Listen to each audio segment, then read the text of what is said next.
hard work, difficult times, but that's what we train for, right? Yeah. So generally, I would say pretty good. We are still talking over the internet.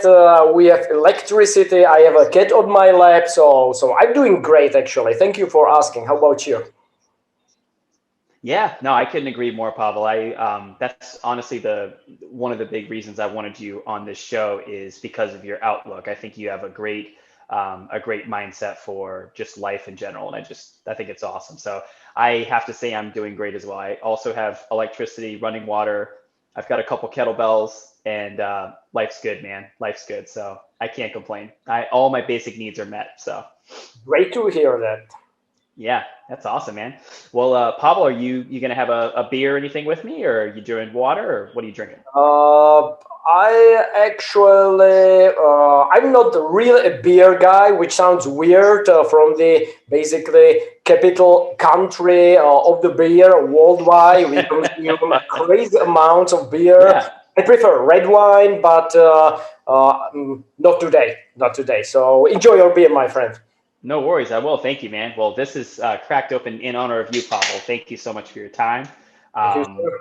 and just to let you guys know, this is the Fiddlehead IPA out of Vermont. So maybe one day we can have a glass of red wine in person.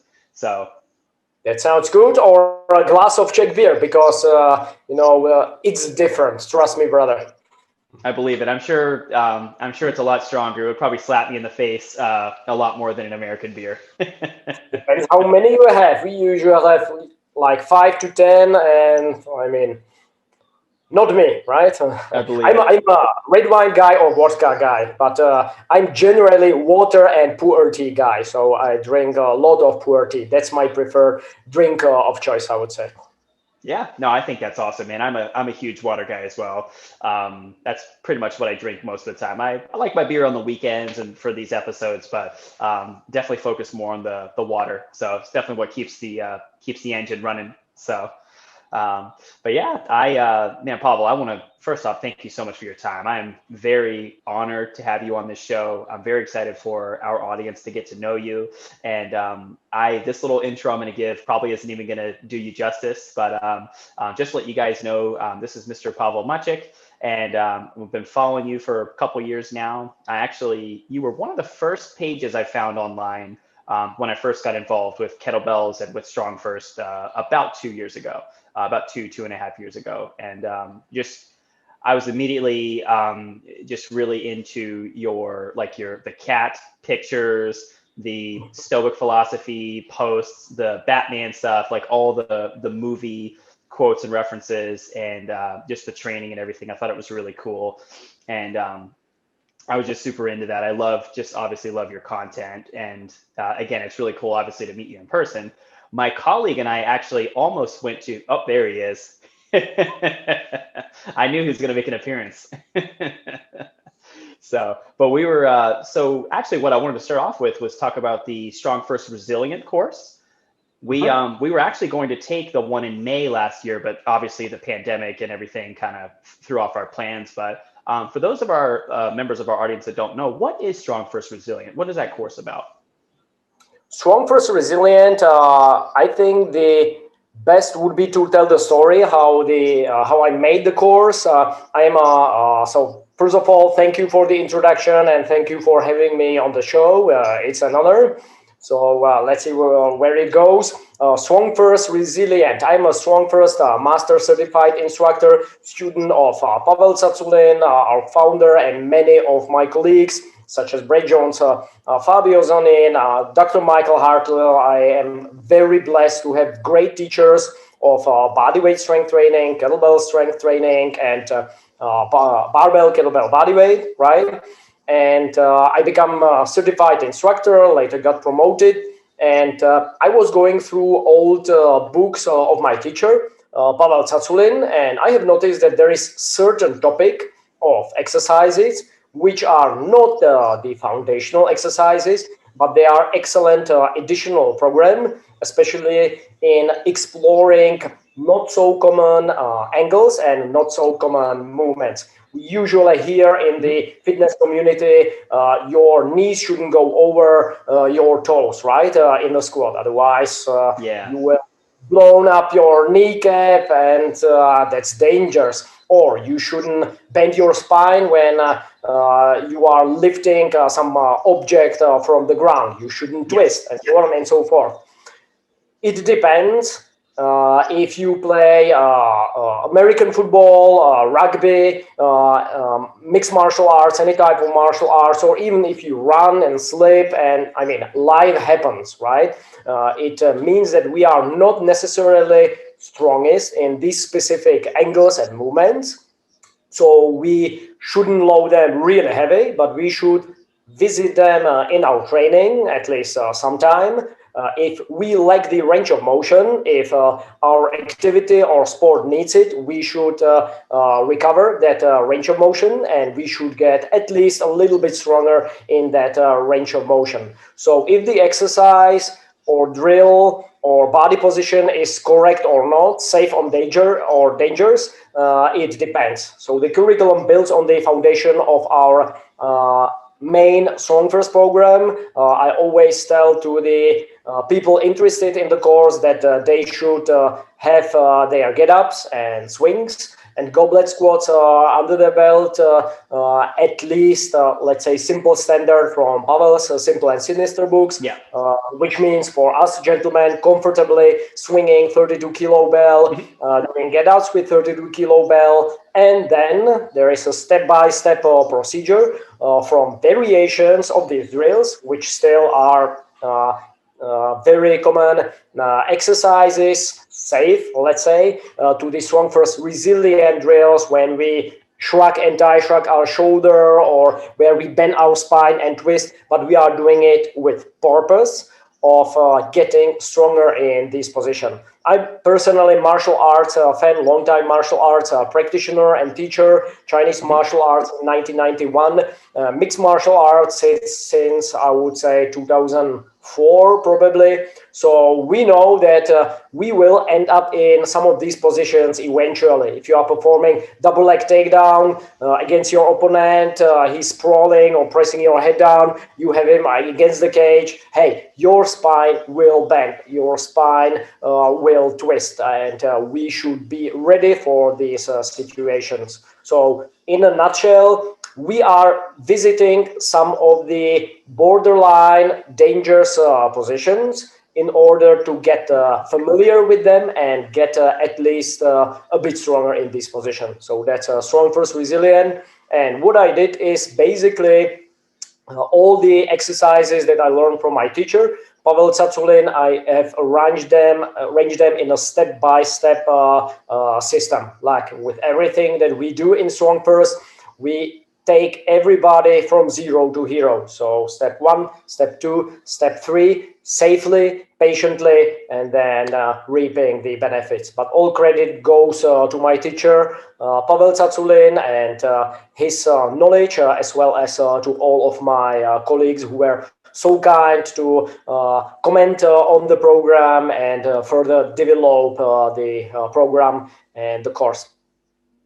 That's awesome, man. I'm even more fascinated already than I was before, because I'd read the page on the StrongFirst website and was very fascinated, in particular when I believe you were talking about the Jefferson curl, and you were talking about hockey players and the positions that hockey players get into with their sticks, and how, as you just said, you're going to go into spinal flexion and some rotation as necessity, out of necessity for the sport. So I just thought that was really cool. And the video of the Jefferson curl and some of the cool hanging drills that you guys were doing, it's, I will say this, it was very fascinating to me. And when we get to, phase 4 and everybody's vaccinated and we can go back to regular life, I will definitely be taking that course. It's amazing. So I'm looking forward to see you there. So far, I have taught, I think, 5 events, and the response, everybody likes it. For me, awesome. It's very important that the drills are really beneficial. So we have not only the step-by-step procedure, how to teach the drills, how to practice the drills,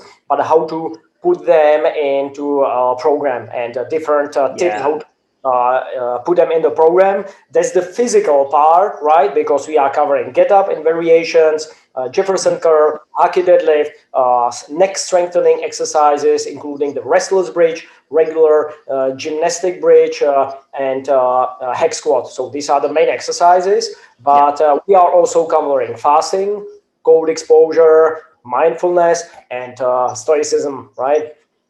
Oh, that's really cool. So I actually didn't know that those were included in there. So are you, I'm Stories isn't assuming, that secretly, but yeah. generally that's it. So we are covering also fasting and cold exposure, and I'm working on That's update. awesome. I'll talk more about sauna as well, and other Hmm. things that are in the same ballpark. We have an excellent course which is called Second Wind, about breathing exercises.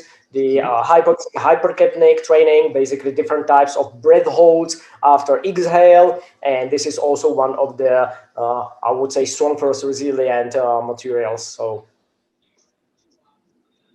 That's awesome. So, man, that's just obviously a lot to unpack already right there. So you mentioned the cold exposure and the mindfulness and the breathing. That's stuff I've actually gotten into fairly recently. Like many others, I stumbled upon some Wim Hof videos on YouTube.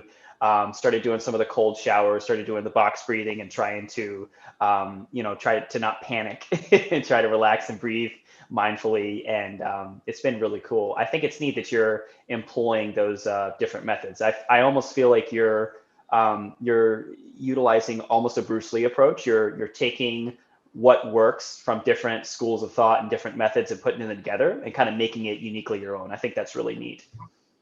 I would say that I'm following the example of Pavel because that's what he does. He Hmm. learns from all the other disciplines, but the genius is that he can deconstruct this for all of us, regular folks, and put it in a step-by-step manner, Yeah. simplify it for the general population, so you have the minimum investment and then the maximal results. So, like I said, I owe so much to my teachers, and I'm observing not only what they are writing or teaching, but generally their approach to life. And this is something that I learned from Pavel. Observe certain topics in different disciplines. Let's say, speaking of strength training, people think usually, okay, powerlifting, weightlifting, right? Obvious. Yeah. But we Yeah. have, let's say, arm wrestlers, we have martial artists, we have super strong yoga practitioners, Oh, yeah. and so on and so forth. And if we can learn something important from them, then deconstruct it, put it back together, and apply it to different disciplines. Let's say for lifting kettlebell or clinching in a Thai boxing training. Then this is something that I learned from my teacher. Man, that's really cool, Pablo. And I think honestly, I know you're obviously very humble and you're not one to brag about yourself, which I love. Again, that's another Oh, reason why I wanted to do this I'm show. actually pretty cocky, I would say, but I know my place in the food chain, right? So Yeah. when somebody is better than me, then I'm like, wow, this is awesome. I want Hmm. to learn more about it, right? And if I have Yeah. something to share with my friends or my students, then I'll do so. Yeah, and honestly, that's a great balance, right? That's how the circle of life or the chain continues, right? Like we learn from masters above us, and then we take what we learn and we bring it down to our students, and it continues, and our colleagues, and If we the are chain blessed with continues. great teachers and if we are blessed with great colleagues and students, then it's a true blessing. Oh, I agree. I couldn't agree more. And it's funny. I've talked to some of my clients recently, particularly my longer term ones that have been training with me for years. And I've learned a lot. I've studied and done the certs and all that stuff. But it's amazing how much you can learn just from watching somebody move and listening to somebody's feedback. I tell them all the time, like, you've taught me a lot more than I've taught you. You'd be surprised, learning different cues, different drills, how to adjust things, and just constantly being ready to adjust and make changes, especially during this pandemic with gyms shutting down and having to get a little creative. Got to do a little MacGyver action with some of your workouts. So I couldn't agree more. I think it's definitely give for sure as far as the relationship goes. Yeah, so I guess we can transition, Pavel, into, I know you and I just mentioned Simple and Sinister. That's honestly one of my favorite strength training books I've ever read, by the way. I thought it was just amazing. Again, like you said, he takes these really groundbreaking topics and concepts and breaks them down and makes them simple, for lack of a better way. And so I remember, I think you had posted maybe a year or two ago. Are you still doing Sinister training? Are you still doing some like Yes, I'm Simple and working. Sinister? I'm still doing my simple and sinister training. It was basically after one of the summer holidays. I started to do simple and sinister just as a re-entry to a strength training program after vacation. But I Hmm. enjoyed it so much that I made a simple goal pretty fast, and then I Yeah. said, hey. It works pretty good. So I worked up to the 40 kilo in swings and get-ups, and I met the standard. And then I said, hey, this is just 8 kilos to Sinister. So why not to continue, and why not to be one of the lightest guy on the planet to meet the standard? And Yeah. I'm still working on that goal. I can do comfortably or relatively comfortably the swings in 5 minutes, all 100 one arm swings in 5 minutes. I can do the Wow. get ups pretty comfortably with 48 kilo, 10 get ups in 10 minutes. I just can't do them together yet because That's only the to pass challenge. the test there is only 1 minute rest. So, for example, today my training I did 90 swings in 5 minutes. With the beast with 48 kilo bell. Then I had a longer rest than 1 minute, and then I did my 10 get ups probably in 15 minutes. But the other day I did the get ups in 10 minutes, and swings I took a heavier weight, 56 kilo. So I'm Oh, working nice. on that goal. I definitely want to meet it, and I want to meet it with honor. So let's see. It may take a couple of more weeks or months, but Yeah. I will eventually make it. I promise. Oh no, I know you will, man. And I think that's, again, that's awesome. You're, like you said, you want to do it with honor. You want to own every single rep and do it right, do it to standard, and not compromise on form. When you mentioned saying the lightest guy ever, how much do you weigh, Pavel, if you don't mind my asking? I actually gain weight and luckily muscle, and I think Nice. the reason is that I shortened the rest periods in the swings and in the get ups. So right now in kilos, I'm 71 Yeah. kilos. 71 kilo. Okay. Yeah, yeah, yeah. So you're actually, you and I are about, how tall, you don't ask. I'm just, Tall, I think I'm about 175 centimeters, something like this. okay. Yeah, yeah, yeah. So you're 156 pounds. So you're probably, wow, I gotta say, man, that's pretty amazing. You're about 10, potentially maybe even 15 pounds lighter than me. And I'm huffing and puffing, swinging the beast right now. So I gotta tighten up. But no, that's a testament again to your hard work and the process and everything. So that's amazing. I'm actually currently training for Sinister as well.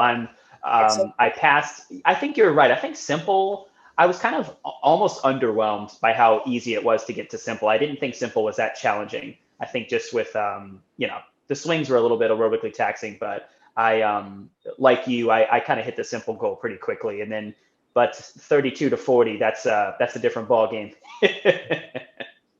So, but it's a lot of fun. Isn't it amazing how you go deep into those two movements and you learn a lot about yourself and about how you start seeing these little things that with a 32 you could maybe get away with, but you start getting heavier. You're like, oh crap, this foot can't be here, or I'm not going to be able to get back up, or I can't stabilize, or I'm not going to be able to get up. So I would say that that's a necessary. Heavy weight is a great feature because it doesn't allow you to do like anything with it. You need really to be mindful in your practice. That's why yes. we say in StrongFirst that we don't have workouts. We are not trying to work ourselves out, but it is practice. So before you do it, you focus what you want to do, then you do it, and then you review your performance, and you treat every single session as a practice session. I always tell my student it's like going to a violin classes, right? So Hmm.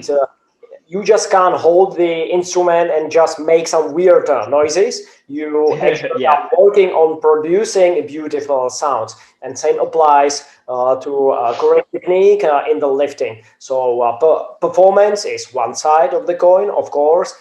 Safety is another side of the very same coin. So I think this is a great recipe for getting stronger. Just choosing 2 or 3 big lifts, such as swing and get up. In this case, it might be, let's say, barbell deadlift and a bench press in a barbell lifting, or let's say dumbbell swing, clean and press in a dumbbell lifts, and stick to these exercises at least for a couple of months. Meet a certain goal. I would say for anybody who is interested in getting stronger, simple it is. Timeless. I agree. Goal. I think once you meet it, then you have very good foundation for everything else, be it body weight or barbell or dumbbell or any other kettlebell lifts. So I think it is it's really something strength in simplicity. Pavel and his team, I mean, they did really, really great job. Simple program and sinister results. Yeah, no, I couldn't agree more, man. And no, you're 100% right. I loved particularly in the book Simple and Sinister when he talked about the simplicity of the kettlebell. It's like a big hunk of iron with a handle on it, like a cannonball with a handle on it. And he talked about how he brought out the metaphor of it similar to like a Glock, like a Glock pistol, and how it is also a very simply designed tool, but when wielded correctly, it can be devastatingly powerful, right? Kettlebell's the same thing. If you use it the right way, you can achieve some amazing things with it. So I thought that was a really cool analogy that he threw into that book. So low tech, high concept. Yeah, absolutely. So it's definitely into that. So, and again, you're obviously killing it, man. I'm super pumped for you. When you pass the standard, are you going to record it and submit it to Brett Jones for? Yeah, that's awesome. That's what I plan to do as well. Yeah, awesome. Well, I look forward to hopefully seeing that one day. I think that'll just obviously be amazing. Unfortunately, my colleague Sean wasn't able to hop on with us today, but he actually did Sinister. Not last year. I think it was the end of 2019, somewhere around the end of 2019. And it was just exciting. I was there when he did it. He sent the video to Brett Jones, and when he got the email back, it was just obviously a huge send him my congratulations, because it is excellent achievement. I will. No, thank you so much. He will. He was telling me already he's sad that he can't make it, that he couldn't make it because he was very excited to talk to you. But I'll definitely let him know that you said that. And then to kind of go into the next phase, so you just came out with a new program. So the Forge. Mm-hmm. Awesome. So why don't you take me through that? What is the Forge? The Forge is basically 2.0 version of a program that I have tested in my country. I'm from Prague, Czechia, Central Europe, on our website of my school, which is called KB5. And we had this series of 12 challenges that run throughout the year, 1 month, one challenge, right? For example, cold exposure or fasting or specific type of joint mobility exercises or stretching or some strength training. And we ran 12 months and it was very successful. So after 2 years, we ran another 2 months, 12 more challenges, and people truly enjoy them. They got all the benefits and results. And I was thinking, hey, this is something really good, really beneficial, and we should bring it to the foreign audience. And I was very lucky to get an excellent partner, my friend Stanislav Petera. He is a high-level photographer. So Stanislav and his team, they made a beautiful Sim City-like. It was stunning. It was stunning. That was a great video, man. That was awesome. You looked really badass with a fire on your back, man. We'll get to the fire, because people were thinking CGI. No, there was a real fire on my naked body, so it wasn't fun. But back to the Forge. So we record the whole program. It's altogether almost 60 videos. It's a whole year program with every week one lesson unlocking. We just started actually last week with a simple exercise of arm swings that's practiced in Chinese martial arts. We will proceed through some breathing exercises to basic calisthenics from the Indian martial arts. Then of course, diet, fasting, cold exposure, strength training, joint mobility, stretching, mindfulness, reading, daily habits. It's basically, I would say, the stuff that I'm doing for many, many years that work for me, that work for my friends, for my students. And again, the minimalism is, I would say, the keyword. So do exactly just what you need to do and then enjoy life.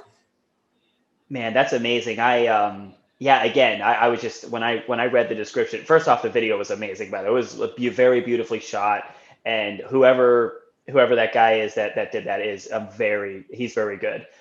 You obviously hired a professional, so that's fantastic. He's the best. He's the best, and Yeah. he's a student of my student, so he's also a lifter. Oh, that's And great. I So he mean, gets it. Yeah. success of the forge. I truly owe him and his professional team because the videos and all the production and editing is just simply stunning. So Oh, thank you again. absolutely. Yeah.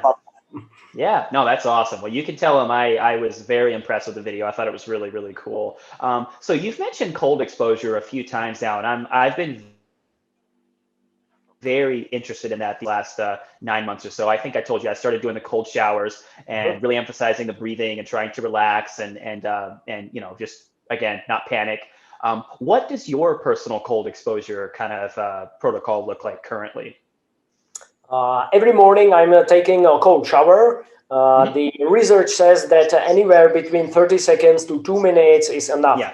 So that's most of the time how I do it. I start with a hot shower because I always get good ideas in the shower. So I'm thinking maybe about some articles, some programming, whatever, right? So I enjoy my hot shower and I finish up always with a cold shower. And I also like to sing in the shower. So whenever I can sing comfortably without the first impact of the cold shower, that I know, Yeah. hey, I'm relaxed, I'm enjoying the cold shower, and I just get out of the shower and start immediately with some calisthenic exercises from my program, such as Hindu push-ups, Hindu Hmm. squats, rotational bridges, sun salutation. So that's one part, the cold showers. I like to go swimming in a cold water whenever possible. Not necessarily spending there a lot of time, like half an hour or even 10 minutes, but just take a plunge in a cold lake or a cold river. So that's another part. Yeah. Third part is that I'm not using much central heating at my place. So what people should really do is just to have a little bit colder in their apartment, and they will not only survive, but they will also reap huge benefits. Usually, especially in my country, it's too overheated, the apartments. And Yeah. third or fourth thing that I'm doing is underdressing, if it's the correct English word, which Yeah. means when I Of go course. out, then, for example, yesterday I went to an important meeting and I was just in my sandals and shorts and t-shirt. And Awesome. Yeah. inside it was pretty cold, and all people, in the winter cold. Of course, I had my jacket or my sweatshirt actually in my bag because maybe if it is really cold, I'm not stupid. So if Yeah. it Yeah. were Yeah. But really just in cold, that case. I would wear it, but it just wasn't. People usually are asking me on the street, hey, this is horrible. Are you not cold? And my answer is yes, I am, but I will survive, right? So it's not just Yeah. being hey, it's okay, I'm feeling super super cool, I'm feeling super fine, but Yeah. It's a little bit of discomfort, but I will survive. And by the way, the Forge trailer that you have mentioned before, we Mhm. were actually shooting in very cold weather. It doesn't look like because there was no snow. The original plan was ice and snow, but there was no snow, and we were Yeah. shooting the video for about 8 hours, and I was running in the mountains, just basically in my shorts, right? And Oh, swimming wow. in a cold lake in the video is like 3 or 5 seconds, but we are shooting it for like hour or 2 hours. So Oh, I believe it. Yeah. So it's you something really to were test out there. my cold exposure skills, I would say. That's awesome, man. No, that's really, really cool. I love that systematic approach. And again, I know I said it earlier, but I gotta reemphasize it. That beautifully shot film, I loved it, especially for coming from what you would normally expect from a fitness Instagram page. You're gonna expect like someone demoing a movement. And it's like it's gonna look decent, but you could immediately tell the production value was definitely next level. So that was obviously really cool. You mentioned the system, and that's exactly also the philosophy behind the Forge. Again, step by step procedure. Let's say Mhm. for cold shower, right? People say, "Hey, I'm scared of cold shower." There are Yeah. ways how to do it. Let's say you are in a hot shower, then you are not really sure about the cold shower. You just step out a little bit. You turn on the cold shower, and first you splash your body, just really splash a little bit, then Yeah. your hands, then your feet, Hmm. then your face, and once your face gets accustomed a bit to the cold, then you just go into the cold shower. Then you might get the shock of the cold water. You Yeah. start breathing, relaxing. And then In you can 10 relax. Yeah. seconds, 15 seconds, you say, hey, it feels actually pretty good. After 1 minute, a minute and a half, wow, it feels really good. You're fine. You get out of Yep. the shower and they say, hey, I'm ready to battle for a kingdom. Oh So yeah. No, the, that's my. Oh, go ahead. Go ahead. the mood improving benefits is Yes. staggering. That's what I was gonna say. Is there's always that initial like I've been doing it for like I think the last like I said 9 months. It's been really about 6 or 7 months, and I Mhm. just kind of I have a do or die mentality sometimes to a fault, but I just kind of go in and I get the faucet going and I just hit the little shower thing and I just commit fully. But anyways, I still kind of have that initial like you said 10 to 15 seconds where you're like, oh god, this is terrible. I have a But trick. I have another trick that mhm. will help you to get in the cold right away. I'm always standing, not always, but sometimes in a hot shower, and I say, "Man, I don't feel like it today." The Yeah, cold I shower, believe I it. don't know. And then I think, "Hey, what would Marcus Aurelius do, or some of the Stoic There philosophers, we right? go. There we go. Preaching the cold exposure and fasting and sleeping on the hard floor." So Yes, you have a role model that you follow, and you'll ask, what would the Batman do, right? Because Batman doesn't have any superpowers apart that's from right. being rich, right? Yeah, So that's right. he needs to work hard, right? So what would Batman do? What would Bruce Wayne do? He would go into the freaking cold shower, right? Because there's no other way, no superpowers. He would develop his superpowers himself. Yeah, no, I think that's no, I love that actually. I'm definitely gonna use that the next time I get in there. And I think that's a cool mindset, Pavel. And I think that's obviously, and we can definitely, this is going to be a full transition into the Batman in a second, but I think that's what attracts me so much to that character is that, of course, he's rich, right? There's that big joke in the Justice League movie where the Flash is in the car Exactly. and he's like, "What's your superpower?" And he just looks, he's like, "I'm rich." Yeah. But Or in all just refer. seriousness, his real superpower is his mind, his Yes. ability to push himself to the absolute limit, to train his body. He, the different martial arts styles he studied, the languages he studied, like everything. A lot of what he did is actually attainable to a point. You know what I mean?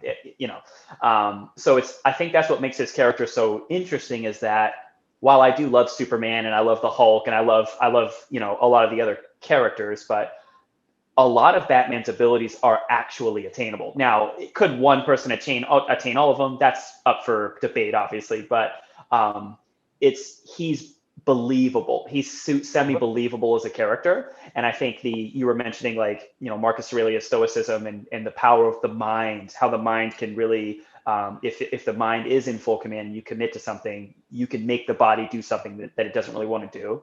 So I think that's just a neat concept. Another thing that I like about the Batman, what you were just saying is like his mental fortitude, right? Yes. And also his character. So he has a code.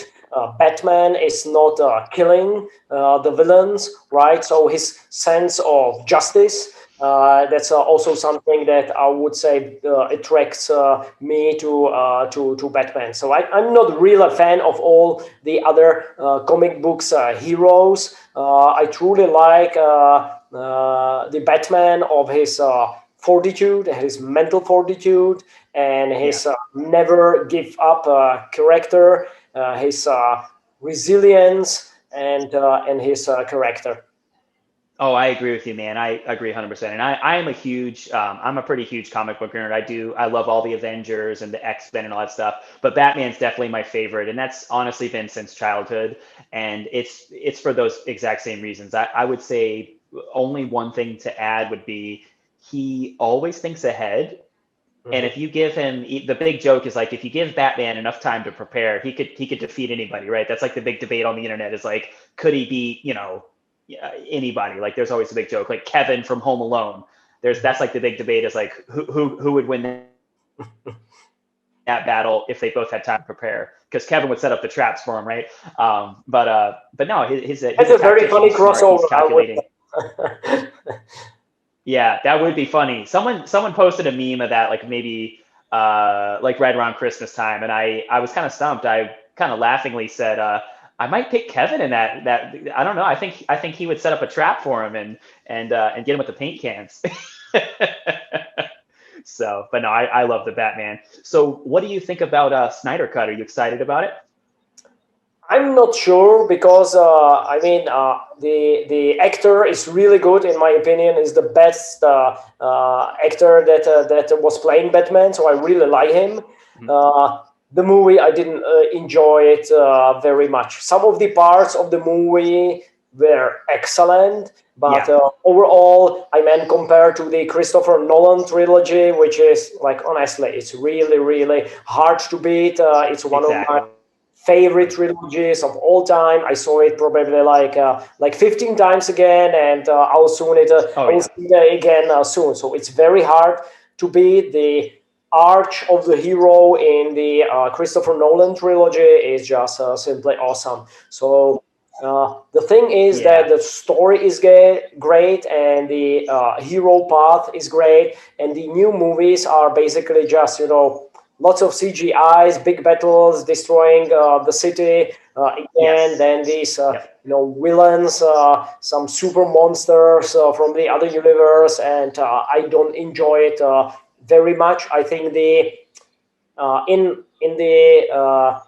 lectures that I attended at the university, one of them was called art and psychology, right? And my teacher was talking about so-called external and internal model. Let's say Lord of the Rings, right? We have the battle of the orcs and elves, huge battle. So that's the external model. But then we have Frodo and Sam, two little guys going to the Mordor with a ring of power, and the battle with the seduction of the power of the ring, like Frodo versus the ring, right? And that's the internal model. And I think the good story has both, but in the end, what makes the story great is the internal model. So, which means the individual taking the responsibility for his or her life and going through the difficulties and surviving, meeting the difficulties with honor, and eventually winning for the greater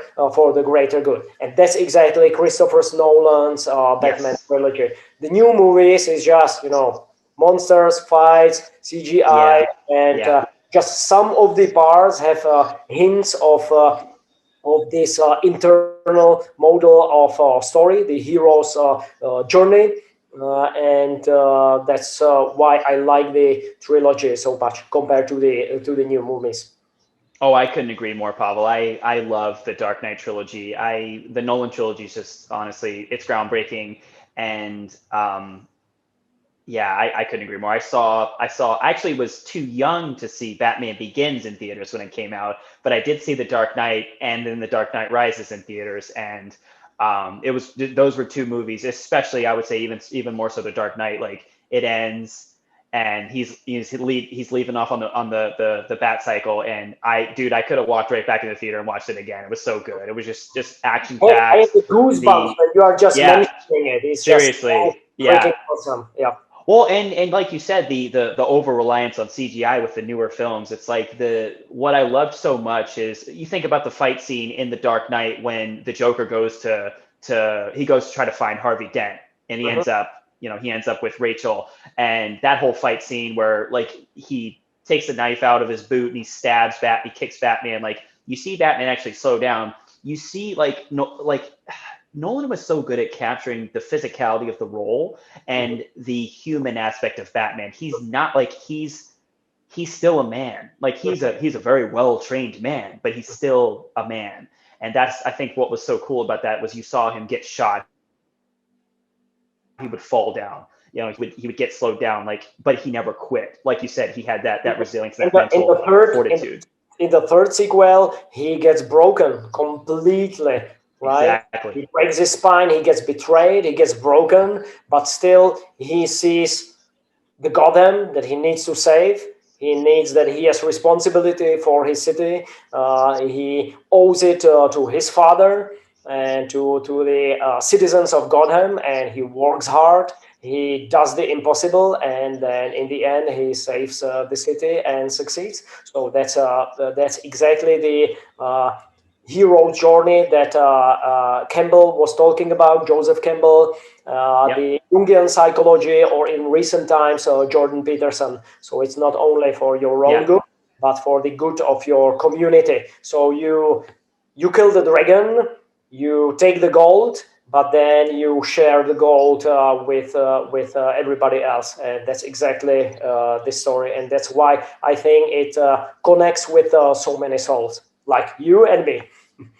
Yeah, no, I couldn't agree more, man. And that's, we talk about obviously in the Strong First community, strength has a greater purpose, right? Like it's not just about lifting weights and getting buff and posing in front of a mirror. There's definitely more at play, particularly with the mind and psychologically Like and all that kind of stuff. I like one another quote which goes as "Be strong to be useful." Oh, I like that. Who said that? Do you know? It's one of the French founders. I would mispronounce his name because I can't speak French. Of George Herbert, I believe.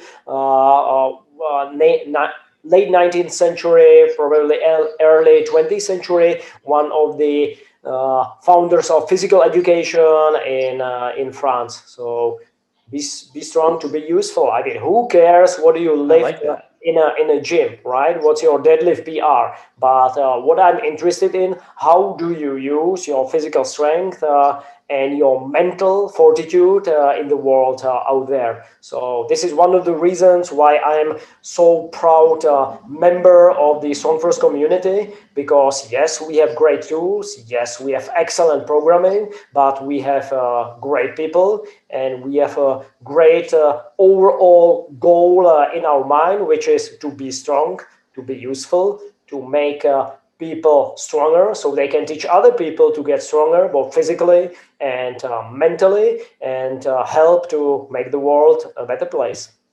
Oh, absolutely, man. And I loved one of the many Pavel quotes that's out there. One of them was, I think it was something along the lines of strength is more than your physical abilities. It's an attitude. Like it's an attitude and a mindset. And Actually, a quote of Mark Rifkin that Pavel is quoting in Simple and Sinister. uh-huh, Strength is not a number. Strength is an attitude. that's what it is. Yeah. Strength is not a number. Strength is an attitude. I know I the like book the by other. by a heart, so Yeah, no, it's a great book. I've read it, or excuse me, I've listened to it once on Audible and I've read it once. and I'll probably read it again because it's so good. It's so good. There's so much information in there, and but like you said, it's packaged simply, and it's not.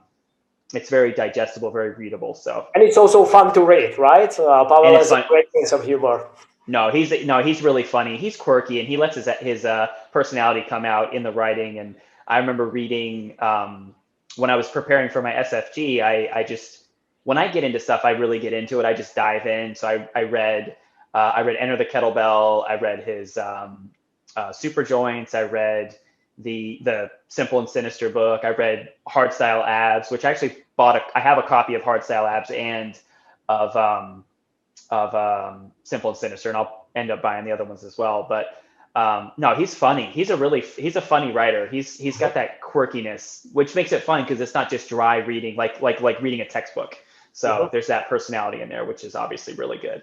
So that's good stuff. Well, Pavel, I first off want to thank you so much for your time. I feel like you and I could go we could go even further into talking about kettlebells and training and stoicism and cats and Batman.